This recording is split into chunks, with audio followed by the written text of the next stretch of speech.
and welcome to the Dragon's Tome. I am your host this week, Chopper, and I am joined by someone who is about ready to explode and someone who is got the match. The ready to explode has got his finger up, and the one with the match is the quiet one. We've been at it for 6 seconds, and already the hate halo is starting. I can see it. So that's from pre-show Hate Halo. This is going to be a fiery one. Oh, and I'm Jack. And we are the Dragon's Tome. Dun-dun-dun-dun. Let us sing you. So, Dragon Magazine number 22. This is now a new year. And it looks like we skipped a month. And we'll get to it. We'll get to it. We're now in February 1979. Still $2. $2. Van Halen 1 album has been out now a year also for music fans. Oh, that's good. A little history lesson. Thanks. Yeah. And it looks like we have a combo magazine. Combo. I saw that and noticed it, but I couldn't tell that it was two magazines in one when I read it. One. That's why it's episode 22. Dose. Obviously, you guys don't read the Dragon Rumbles. No, because that's so. We're gonna get a recap with you, so I don't feel like I should read it.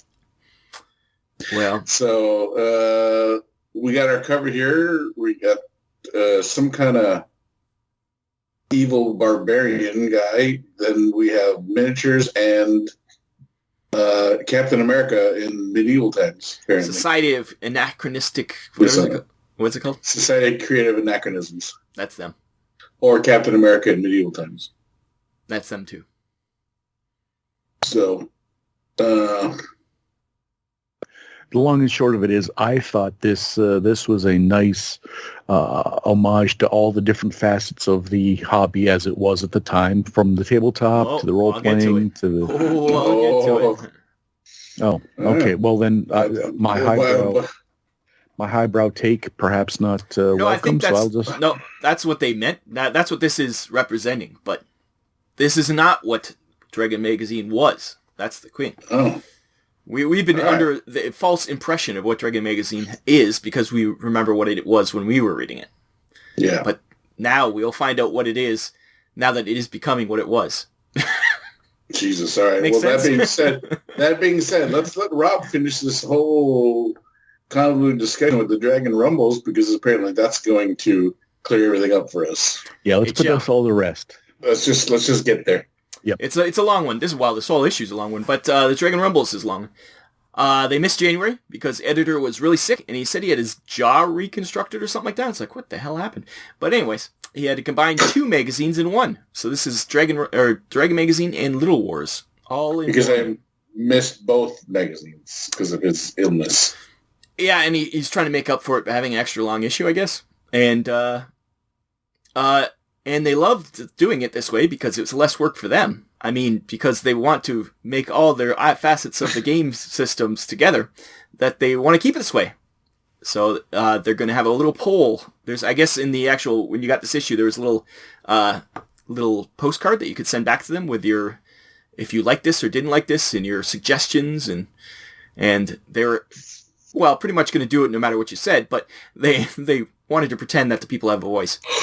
And, the technical term for that little bit of cardboard is a blow-in. Does he call it a blow-in? I don't even know. I think he calls it a insert, but I'm not sure. Anyways, that's is the reason for this magazine being double-sized is because the editor was deathly ill, I guess. He had to reconstruct his jaw. That's not good. I don't know what he did. I don't know how he did it. I don't know if it was like a disease or it was he got in a bad accident. We don't know. He doesn't go into description. But anyways, he lived. That's all we have to know. He's alive. Task continues. He also asks for letters to the editor, which but he lays down some ground rules, which I think are hilarious. No character assassinations, non-personal, well-argued opinions, and he welcomes nice comments, but it makes it sound like it's unlikely they're going to show up, which I thought was funny. Yeah, so that's Dragon Rumbles, and that's why this is a double issue, and we may see this in the future. We may not. But the whole point was, I guess before this, we were under the impression that miniatures and not so much historical, but miniatures were part of Dragon Magazine. But there was ads for miniatures, but there wasn't really much about miniatures in there and miniature wargaming and board games. That's why he was really with that Rail Barons thing where he was fighting for board games to be in here, because this was the science fiction and fantasy role-playing magazine. And it was only supposed to be about role-playing. And we never got that because we're so used to Dragon Magazine being everything. Like, you get everything in Dragon Magazine. So, well, they started doing board game reviews. Yeah, but actually having articles about other things, like ads and stuff like that. And obviously they had the one reviews of miniatures and stuff. But this is going to be more historical, which I don't think lasts, but definitely more miniature and war games. Is this the death knell of Little Wars then, you think? This is definitely the death knell of Little Wars. I don't think another issue of Little Wars comes out after this. This is it. Because it didn't sell. Even Mitt said it didn't sell because he said it's such a niche of a niche to have historical wargaming. Like, you really need a magazine for that? Nowadays, you just have I'm sure there'd be a Reddit post or something that... Well, no, here's the magazine. Wargamers Illustrated covers a lot of historicals. Yeah, but it covers everything. It's just like Dragon Magazine. So, that's the point. That was the whole point. He's saying he thought when they first made Dragon Magazine and Little Wars, it came out a strategic review, which was everything together. And they just thought, well, no, we should separate it because then we can give more attention to everything. And then he realized, well, no, that's just separating the hobbyists. There's going to be just role-playing people and just wargaming people and board game people. So it's going to try to bring them all together again, which I think succeeds. I think it does. We're so used to the hobby being everything that back then it was very fractured. And so fractured that there was wars going on. So this is bringing it all together, trying to be the UN peacekeepers of the world. The new Dragon Magazine, which doesn't last long because I think even in this one we get some crazy articles. So yeah, well, that's it for Dragon Rebels. So we'll go on to other things. All right, Mr. Fike, as your first article. Oh, geez, I don't even have my notes here. What? You got to bring them up. Go. You got to bring. Oh, there they are. There we are. It's not a Dragonstone when we don't see the notebook. You didn't have to click on anything, that's for sure. No, but that would just be obnoxious.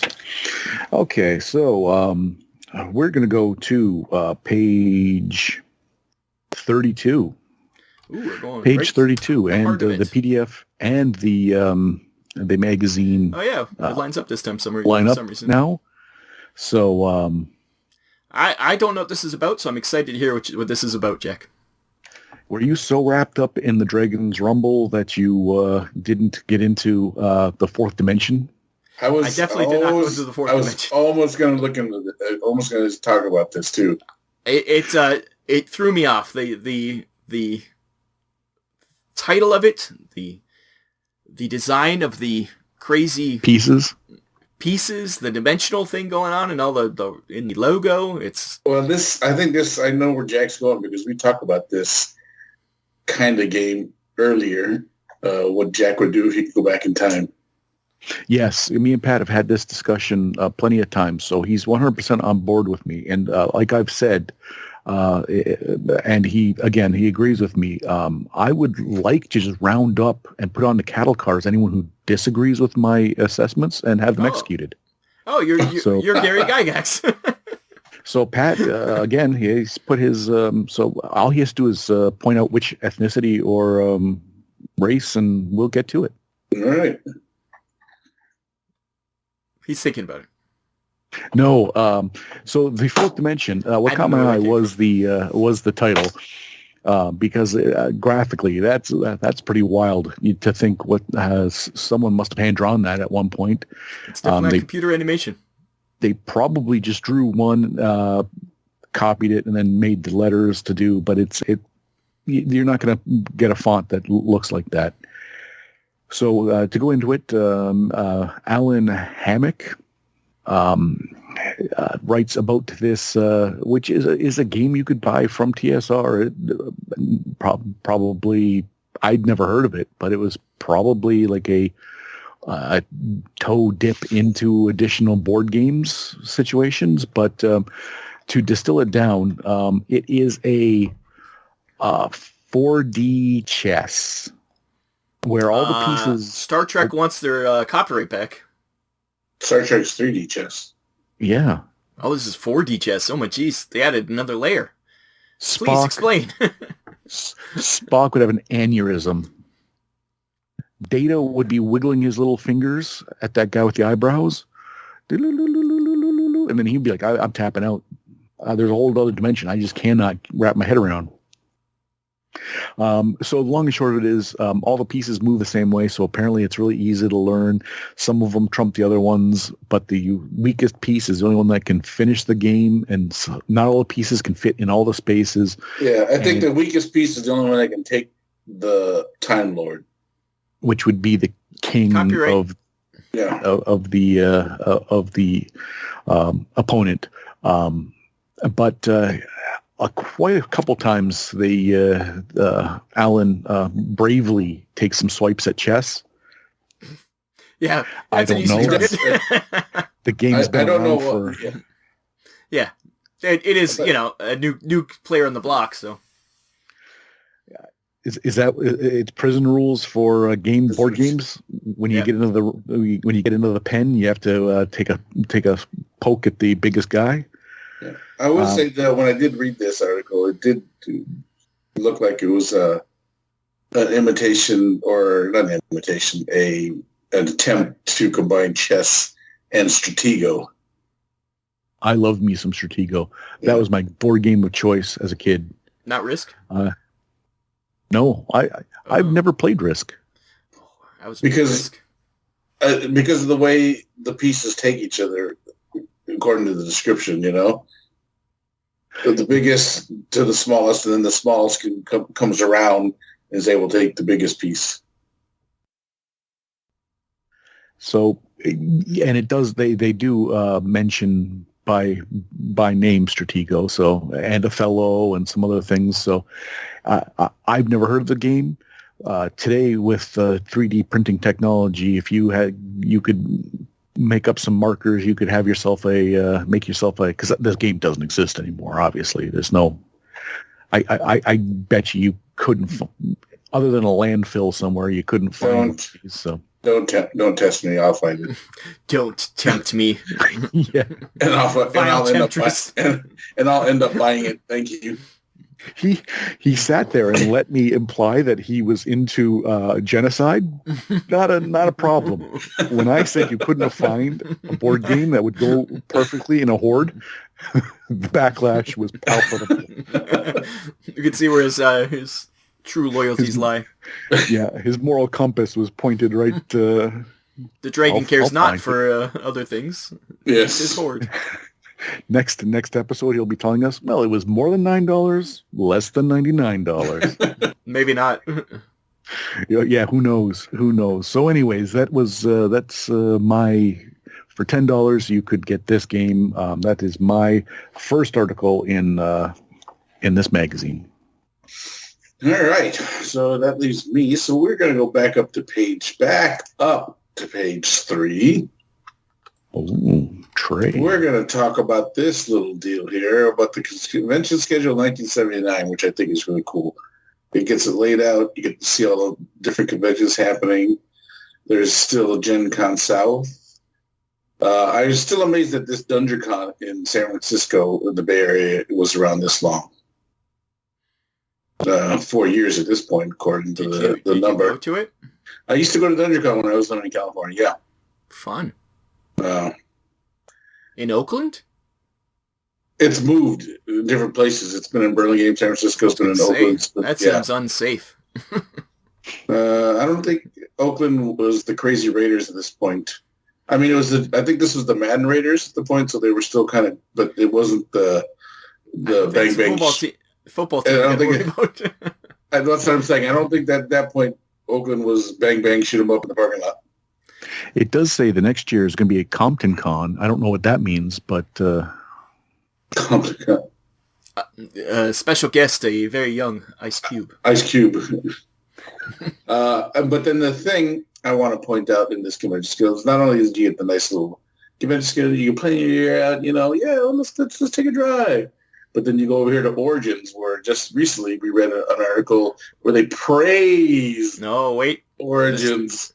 It's coming up. It's coming up. Great it was. You read this thing, and then there's all of a sudden this thing. Wow, are we going to even go? This thing, these people don't even know what the hell they're doing anymore. There's blah, blah, blah. I don't know if it's next episode, but coming up, don't you worry. Lack of throwing shade left and right about the lack of organization of Origins. And I mean, I just feel like that's just the stigma of Origins. They get some good shows, and then all of a sudden, bam, dynamite explodes, and now you're the pariah of the convention world. Something happened between those praising articles and now, because it gets heated. I'm telling you, a couple episodes. It's literally a year. Couple episodes, it gets heated.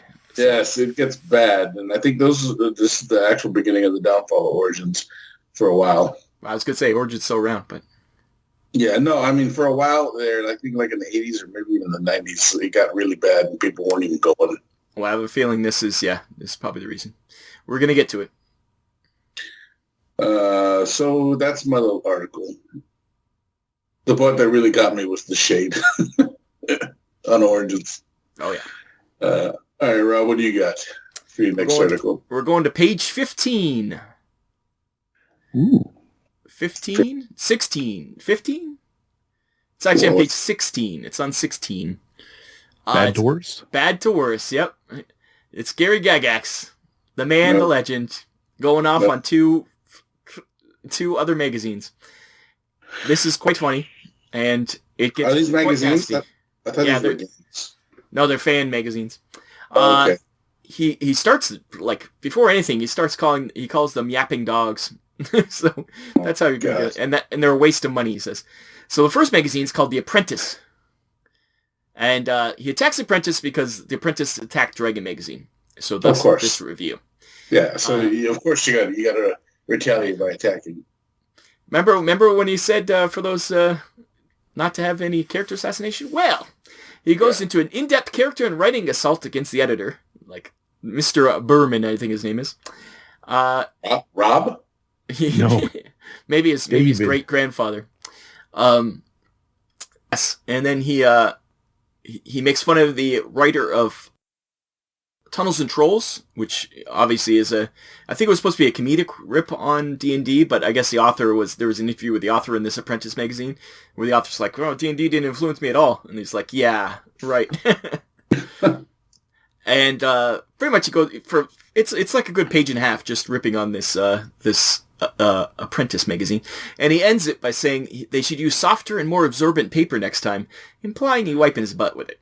So yeah, we can all agree that this is punching down for sure. At this point, the Dragon is the premier. This is someone who is lashing out at what would affectionately be known as zines. Yeah, for sure, that's what these are. And at one point, TC says that they wish they'd be as good quality as White Dwarf. Not Dwarf, White Dwarf, which I think he missed the D in White Dwarf, because Games Workshop magazine and Dragon.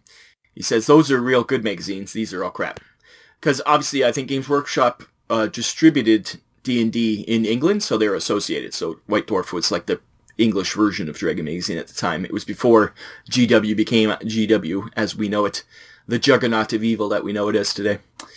But yeah, so he attacks the hell out of The Apprentice. Then The Phoenix is the other magazine, and he says it might be good, but it's so poorly printed, it's unreadable, so you wouldn't know if it was good or bad. But he does go on to say that I guess The Phoenix criticized the price of D&D, and saying, well, if our publisher printed it, it would be this price. And he's like, well, without going into all these other things, if your publisher printed it, we wouldn't sell any copies because you can't read the damn thing. So it was quite fun. But yes, Gygax punching down, as Jack says, to these other magazines just because they dared say something about Dragon, instead of just being like, what do we care? Who cares? Nobody talks about these guys. Yeah. What he did is give these people some attention, actually. But he does say that Apprentice is it's a good deal for $1 because it's a joke, and Phoenix had no price given, but if it's free, it might be worth getting. So that's how he ends the article. And the telltale for both of them was that when he was, naming people, when he was throwing literary hands, he was targeting specific people, and he would say like that person who's the publisher, editor, writer, and I'm like, what what professional organization would have one person wearing 3 hats like that? This is a guy who gets home after he's delivered milk, did his rounds delivering bread, and has typed out some, he's aggregated some articles. Like, this is not a menace to you. There's no problem. They're not going to take over the. I have a feeling he doesn't take criticism well. Something tells me. As we find out throughout the years, even up until just recently, that the Gygax brothers don't take criticism all that well. Yeah, it must be a family trait, but yeah, I mean, not to discourage anyone. We might get shade at us from the Gygax people one of these days, maybe. We can only hope. Yeah, there's no bad press. They'll never find us. Yeah, they might find me. Yeah, that's good. Yeah. Anyways, that was my article. There you go. Jack, you got another article? Another article. Well, let's take a look. We're going to hop on up to not hop up, but hop down to page 50. Yes, there's 56 pages in this. Godforsaken amazing. Yes, and but there's a couple of articles were. I don't know why I thought you were going to go at this one. Because it's interesting. In today's modern society, if I wanted to know what a Becta Corbin looked like, I would put it in my phone and I'd go, oh, okay, that's what it looks like. In times past, you have to go to the library and start looking up pole arms. This is a very unnecessarily complicated or deep dive, not complicated, unnecessarily deep dive into the various pole arms and stuff. It doesn't do a mechanical. It doesn't change the game. It doesn't give. I think this is the kind of article that would be in Little Wars. It's got nothing to do with the game. It's more of the historical significance of the things here. And it's also written by Mr. Gygax. But this reminds me, do you remember our friend Rich had a book that was just tons of weapons? And this reminds me of very much of that. Where it was for, I think it did have stats for D&D in it, but it wasn't made by TSR or anybody. But it had like every single weapon ever. And we'd always look through it and be like, literally, who knew what a Bardiche looked like, like that kind of thing. So, yeah, it was cool. Yes. So, I won't say I read every word of this article, but I certainly, it's very wordy. It is big. It is a big article, but there's certain ones that I would read the whole thing, and it was interesting. So, again, Rob's probably right. This was a Little Wars. It does look like a war article, yeah. Holdout, sure. And it made it into Dragon. But as someone who would subscribe to Dragon, if this came across my if the mailman Bill hawked this into my mailbox and good day, sir, good day, I would be happy to get it. Well, especially we think of, once again, the internet has kind of spoiled us because we have everything available at our fingertips. These people had to wait month to month to get any information. So the more there was in the magazine, we're like, oh, this is so wordy. Too long, didn't read. But back then you'd want something long because it would last you the whole month to digest it, right? And we're so used to instant gratification nowadays. We've forgotten what it's like. To actually want things to be long so you have more to read, We've forgotten what it's like to have to wait till next week to watch the second episode of Bionic Woman. Yeah. Does Steve Austin get killed by the Bigfoot? Yeah, the Sasquatch, or do they fall in love? Well, one man's love is another man's not love. Sorry, man. Speaking of Venture Brothers. In the article? You done? I want to build Guizarm. Ooh. All right. Well, then I will proceed with my second article, and we're going to go to page 29. 29. Yes, this is my article also. This is the State of the Union speech of Dungeons and Dragons. There's a lot going on in this one. There's a lot going on, like you said. I mean, it starts with a little bit of bragging by Mr. Gygax about how he has almost no time because he's always being interviewed. Okay, I'm not the only one, because he a couple of times he goes, well, I just got out of an interview and I had to answer this question a ton of times. So I'm going to, and then a little while later, I get interviewed. It was very hey, I'm pretty popular right now. It was like Oprah. He was too busy for Oprah. And then there's a couple things he talks about, just the basic general sessions. And you can jump in if you also want to do this article, Rob. I do love how he states it should be DMs versus players when you play Dungeons & Dragons. Yeah, he definitely makes it more of a antagonistic thing. That was his idea of it. So that's where it comes from. Like, we're so used to it not being that, but once again, this... Well, that's why Tomb of Horrors is the way it is, right? It's like playing Dragon's Lair. It just... Remember Dragon's Lair, the video game? Mm-hmm. Yeah. Where it just eats your quarters and it just murder you relentlessly, going banging your head against it. That's what the modules were back then. Because there was nothing... Yeah, learn from the last character. There was nothing that said that you were entitled to continue enjoying it. No. It was going to make sure that you earned every scrap. It was, So, it's a lot of... I do like he says that D&D is a new frontier to discover. I thought that was cool, except for he says, within a few decades, we'll live off Earth. No. And within a century, we'll get to the stars. That hasn't happened yet, but we're not in the way. So. Yeah. The only really prophetic thing he says is that D&D can be played on a computer. Well, he doesn't, but he doesn't say you can play it on a computer. He says the computer can be the GM, which I don't think is right. He has it half right, where he's like, yeah, he says the computer can do all the stats and stuff, which is true. It can do all that stuff. But he also says it'll run the game for you. It's like, well, no, you want the GM as the storyteller. Exactly. He even says that. Like he says at the beginning of the article that he compares D&D to Shakespeare. So how can you compare D&D to Shakespeare and then say that it's not just a storytelling? It's yeah, he's very strange in his vision of Dungeons & Dragons. Like it's like he's got it right, and then he goes crazy train. He gets on board crazy train for a little bit. Yeah, it's two minds for sure. My thought when I read it was, oh, he's seeing like RPG video games like in the future, like when I read it. But now the way that Rob just described it, I wonder if he's thinking of it more as do you want to play a game? And I think that's what he's thinking of. Yeah, more of a text-based. Well, they couldn't fathom. Like. West. Well, Zork is not even that. Zork is going on around this time, I think, or very soon. Zork will be a game. Like I think it's very early for video games. Like, he does say that AD&D is the perfect game. Well, he doesn't say it's perfect, but he says it's the end game. It's not going to change. Yeah. And all you do is going to add to it. Like you're going to add modules and you're going to add expansions. But D&D is D&D. There's never going to be a second edition. Let's say we're at 5th edition right now, but yeah. So. I remember before when one of the early articles, he's like, oh, you'll never have feats and stuff, which obviously are a major part of D&D now. Like, he really didn't see how D&D was going to evolve, and he thought it was going to be this.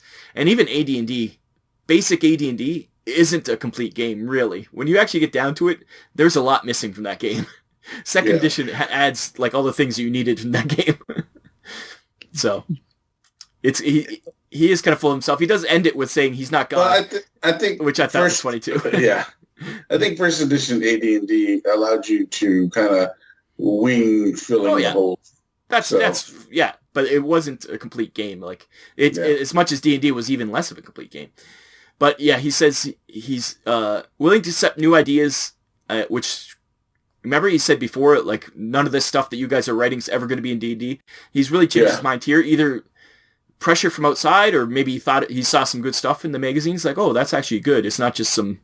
Or maybe he thought about what he said and said, "Oh, we're antagonizing her." Well, I can't see him having any self reflection. So I think it's more either monetarily or.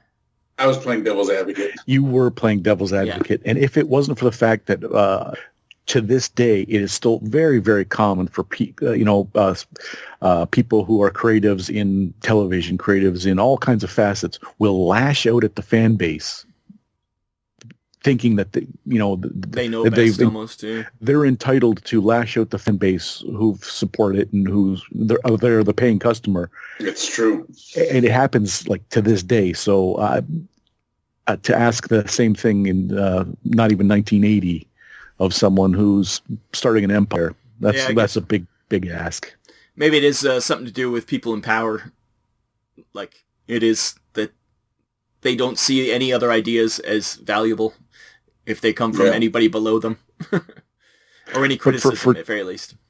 For 2 full pages of text, it didn't get as there wasn't any vitriol. There wasn't no. This one was actually pretty calm for him. Yeah. I was waiting for it, but it never came. Yeah, he never lashed out at anybody else. He aggrandized himself, but he never aggrandized TSR. Yes, but he didn't lash out at anybody, which was good.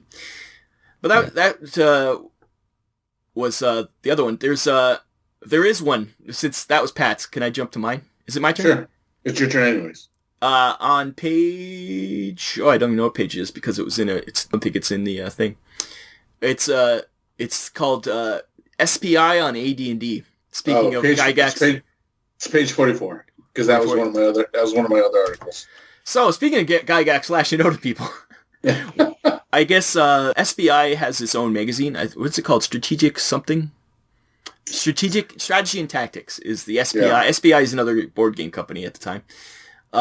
They made a lot of like World War II like chit games. Chit games, yeah. So a reviewer there reviewed AD&D, and needless to say, Gygax didn't like what he said. Yeah, that guy's name was Mr. Richard Berg. Richard Berg, and he said the guy's obviously never played the game, and I guess I think this if this is what he actually said, I do agree with Gygax. He said that AD&D is just a rehash of D&D, so I can see why he'd get mad about that because it isn't. It's an next evolution. And if you played, then you would definitely know the difference. Yeah. So. But it does lead to my favorite scathing thing that Gygax does right in response to, oh no, I've just recreated the same game. He says that they're a purveyor of the upteenth version of the same tired scenario, and it's a wonder that Mr. Berg could bring up such a specter.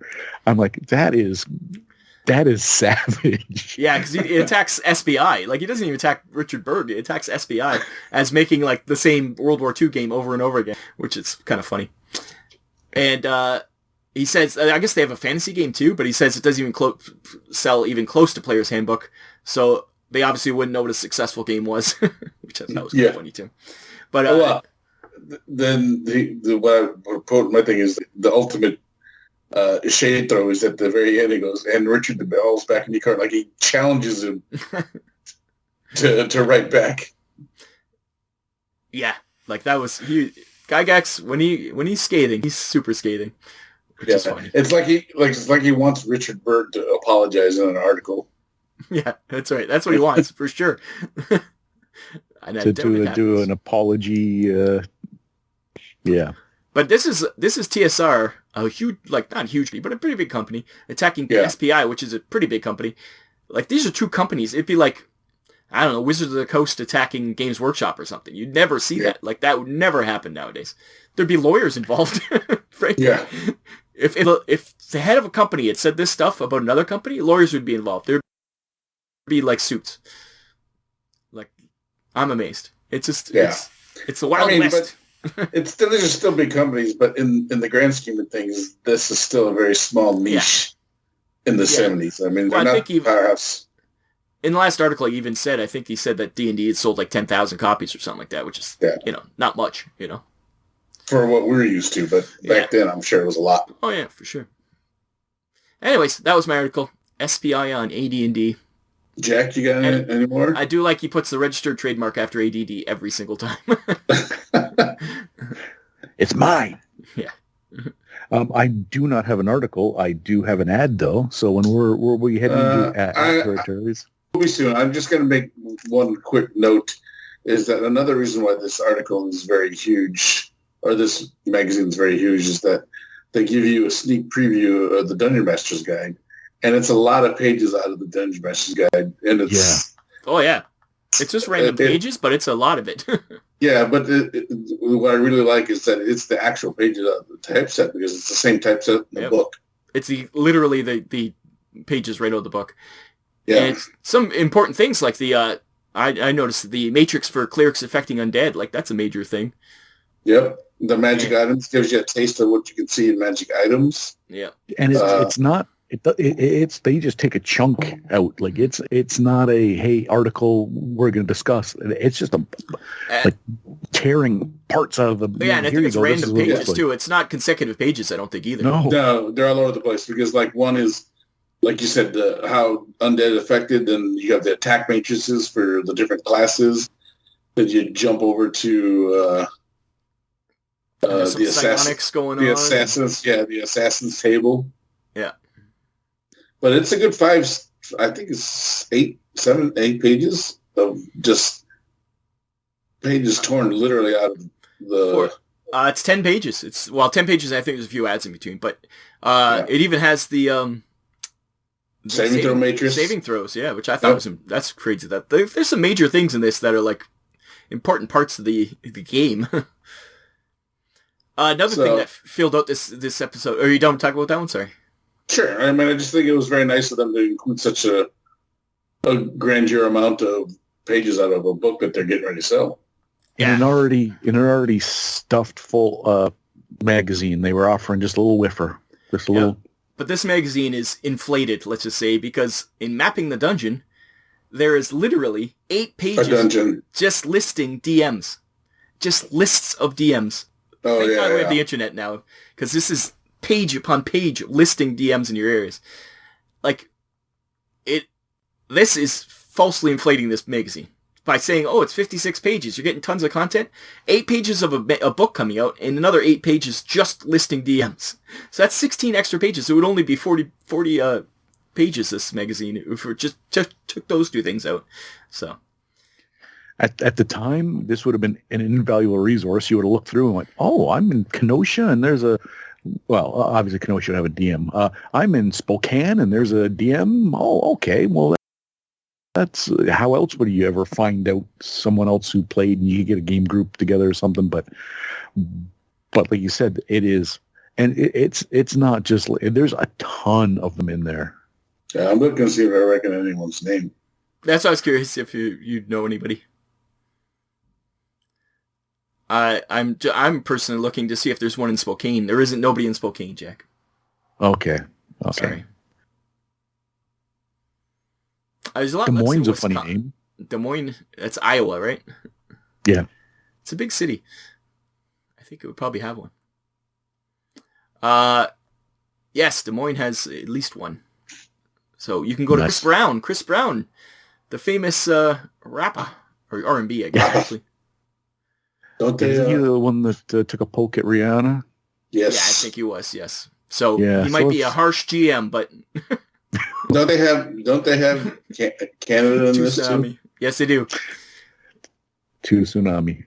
Ottawa's got a big gaming group at this time. Australia had a ton too. I noticed Australia had a ton. But he did say somewhere in here that the response wasn't as much as he expected. So, he got 8 pages worth. Jesus. Yeah, he wanted to fill this magazine even more.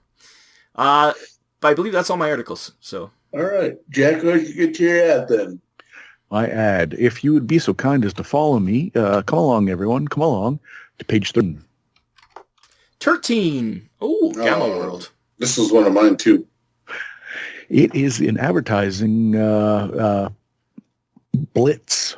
A spectacular look at that thing. Look, the art style reminds me of the 90s of role-playing games that we would buy. So Riffs. There was one that was made in Buffalo. Battlelords? Is that what it was called? Yeah. Battlelords / what was that miniature game that predates all the other tiled miniature games? Legion of Steel. It looks like a Battlelords and Legion of Steel had a love child, and this Legion of Steel is coming out with a new edition pretty soon. It was on Kickstarter. We loved Legions of Steel. That was good. But anyways, that's the art style. It caught my eye, and it is a ad for the miniature line for, they call them figures, but it's the miniature line for Gamma World that had just been coming out recent episodes. And it's going to have insects and animals and plants. Yeah. Whoever did the typesetting for this, I would like to kick in the uterus, but for the most part, this is interesting.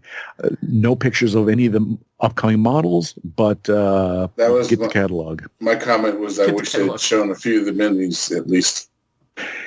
Either it's one of those things where they got this out because one of the magazine was coming, they didn't have time, or they hadn't finished anything up. But as a teaser, I'm loving this. I don't mind. I don't mind seeing the not seeing the. Do you have an answer, Rob? I do have next page earlier. This is just for my friend Jack because he has his own company here. Jack Scrubby's Military Miniatures. Look at that. I just love the name Jack Scrubby. Well, Scrubby was my maiden name, so this this found could be me your out. father. I was from Cambria, California, and Since 1957, they've been making miniatures, Jack. Yeah, Good old days. Eh? those Scrubbies weren't rubbies. I'll tell you that right now. They have a super fast mail order service. They do. Yep. Cambria, California. Anyways, Yeah, Cambria. the 76-77 catalog's still good because they haven't made any new miniatures. And it blows my mind that I remember doing it, but it blows my mind you had to pay for the catalog to see if there's anything you wanted to buy. $2, yeah.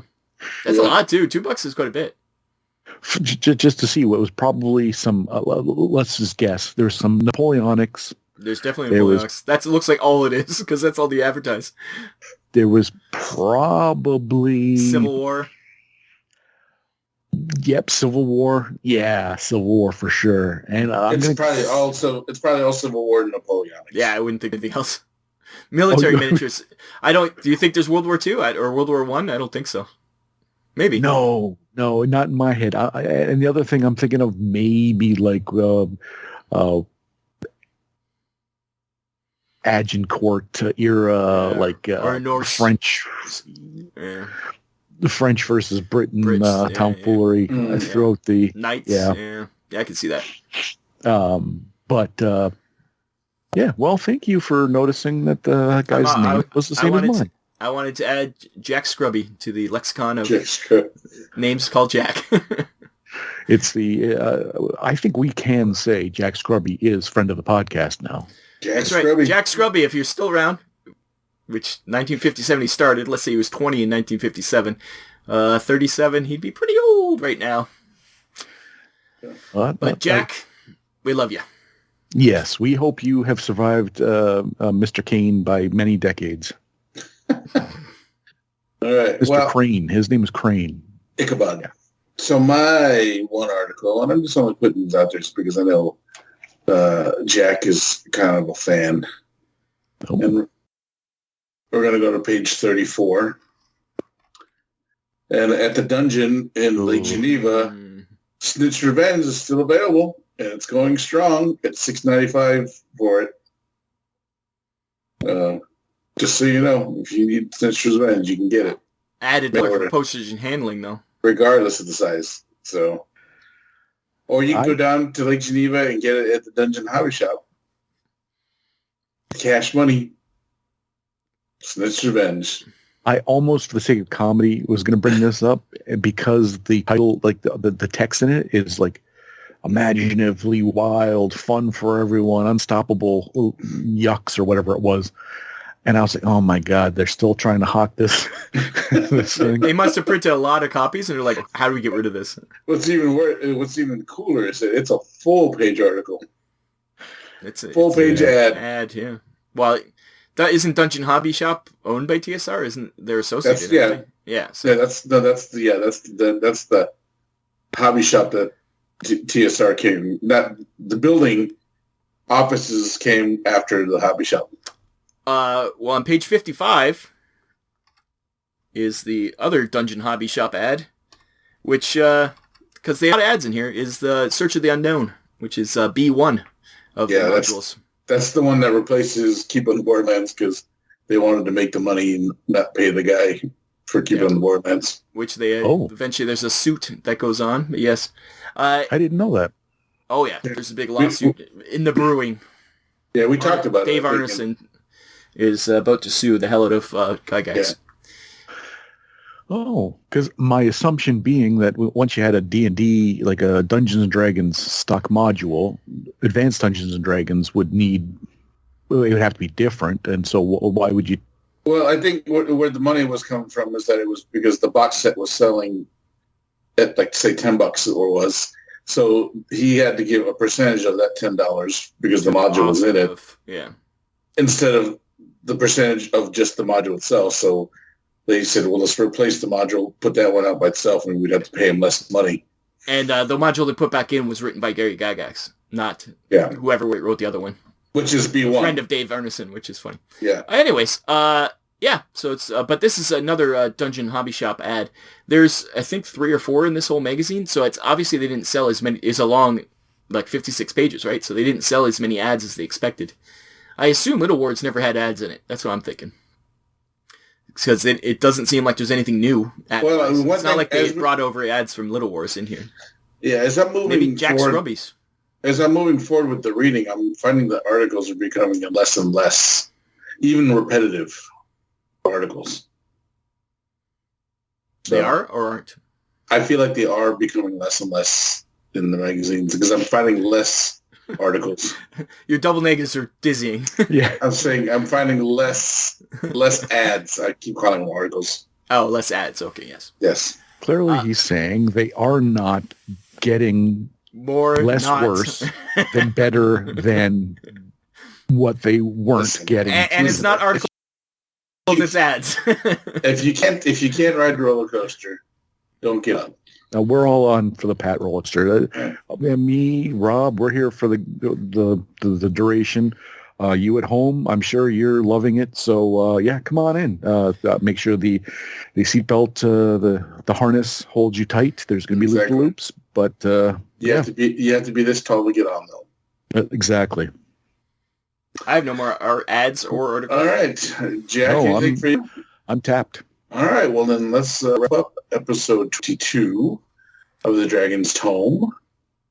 We will be back again next week with episode 23. Regardless of snow. I mean, I don't know if it's going to snow. It's been snowing quite a bit since the last couple episodes. Well, we're fully into March now. Hopefully no more crazy snowstorms. No, that's true. But you never know. This is Chicago, and we always get snow during Adepticon. It's coming up. It might be, I think it's next week. Or maybe this week. So who knows? Well, either we're not. Rob and I aren't going, so yeah. Sad times. Unless you're watching this many years later, then we will be there. Yes. But that being said, let's wrap it up. And for the Dragon's Tome, I have been your host, Chopper. I'm Jack. And I'm Rob. We're pointing. I don't know why you're pointing. We'll see you later.